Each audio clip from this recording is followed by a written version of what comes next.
Welcome back everyone. In part A, we've tried using the useState hook. Now let's introduce useEffect. This function is basically a replacement for the lifecycle methods in class components. So let's import useEffect and see how it works. For example, if we want the count to go up every 2 seconds, we'll just pass a callback function to useEffect. This callback function will be run every time the state is changed.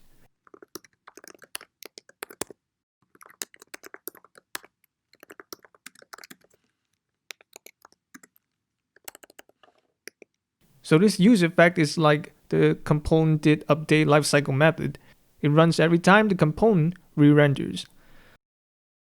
By the way, the effect in the name useEffect refers to side effect. That is some operation that changes some data that isn't originated from within the component. For example, making an HTTP request to change some data on a remote server, changing the DOM, or changing a centralized store like Redux. To keep it simple in this tutorial, we're just going to change the count state using a timer. useEffect is more versatile than just being used as a replacement for component did update.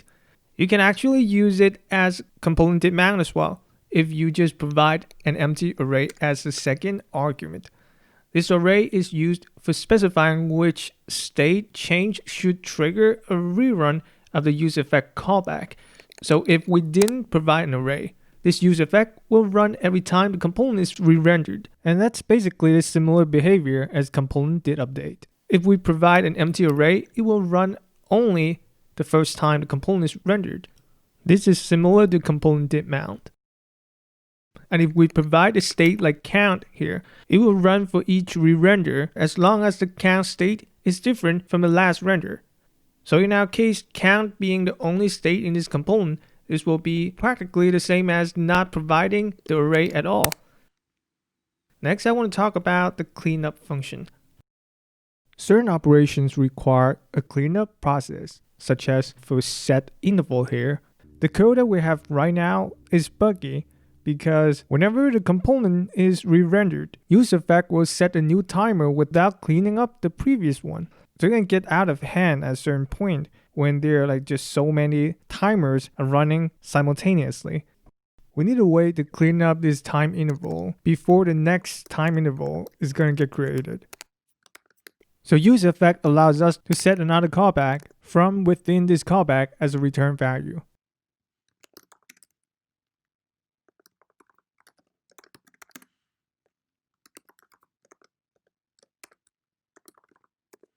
And that will be used as a cleanup function.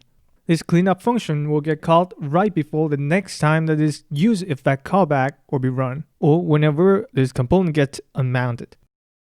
So whatever you set up inside the useEffect callback, you would have to clean them up in this return function.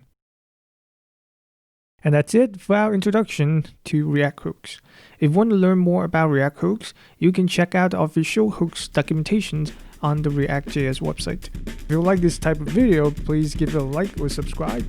And I'll see you in the next video.